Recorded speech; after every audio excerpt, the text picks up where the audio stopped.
Hello friends, भक्ति daily vlog में आपका स्वागत है। अगर आप लोग चैनल पर नए हैं तो वीडियो को लाइक एंड चैनल को सब्सक्राइब जरूर करें ताकि हम जब भी नई वीडियो लाए तो वह आप तक अवश्य पहुंचे। जय श्री कृष्ण। राधा अष्टमी। इस साल राधा अष्टमी 11 सितंबर बुधवार के दिन है। राधा अष्टमी को राधा रानी के जन्म दिवस के रूप में मनाया जाता है। राधा अष्टमी श्री कृष्ण जन्माष्टमी के 14-15 दिनों बाद मनाई जाती है।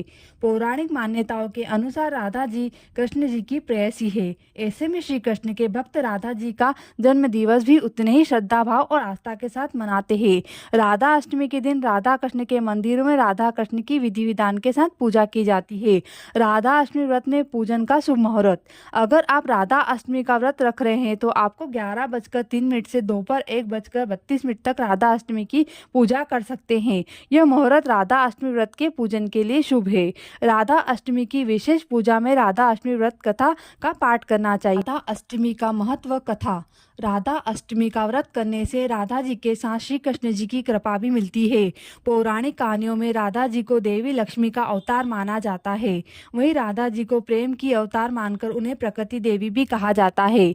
अपनी आंतरिक शक्ति बढ़ाने के लिए राधा अष्टमी का व्रत महत्वपूर्ण माना जाता है। राधा अष्टमी का व्रत रखने से सारी पीड़ाएं दूर होती है और भक्तों की मनोकामनाएं भी पूरी होती है। राधा माता गोलोक में श्री कृष्ण के साथ रहती थी। एक दफा कृष्ण भगवान को गोलोक में राधा रानी कहीं नजर नहीं आई। कुछ देर बाद कन्हैया अपनी सखी विराजा के साथ घूमने चले गए। यह बात जब राधा रानी को मालूम हुई तो उन्हें गुस्सा आया और वो सीधे कन्हैया के पास पहुंची। वहां पहुंचकर उन्होंने श्री कृष्ण को काफी भला बुरा कहा। राधा रानी का यह रवैया भगवान श्री कृष्ण के प्यारे मित्र श्री सुदामा को बिल्कुल अच्छा नहीं लगा।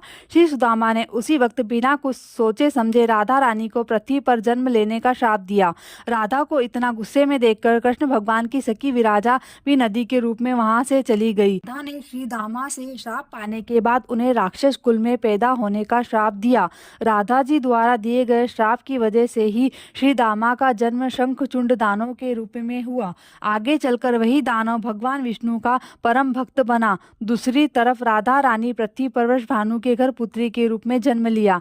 राधा रानी का जन्म वृषभानु जी के घर तो हुआ लेकिन उनकी पत्नी देवी कृति के गर्भ से नहीं। दरअसल जिस समय राधा मैया और श्री दामा ने एक दूसरे को श्राप दिया था तभी भगवान कृष्ण ने कहा था कि राधा आपको वृषभानु जी और देवी कीर्ति की पुत्री बनकर पृथ्वी पर रहना होगा। के अवतार में आपका एक वेश्य से विवाह होगा। वो मेरे अंशा अवतारों में से ही एक होगा।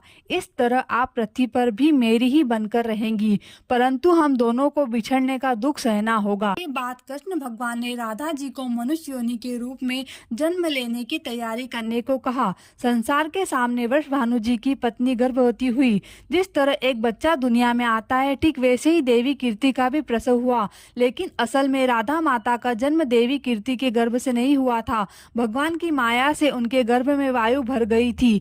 देवी कीर्ति ने उसी वायु को जन्म दिया। इस दौरान उन्हें प्रसव पीड़ा हो रही थी। वहाँ राधा माता के रूप में एक प्यारी सी कन्या ने जन्म लिया। भाद्र मास के शुक्ल पक्ष की अष्टमी के दिन राधा मैया का धरती पर जन्म हुआ था।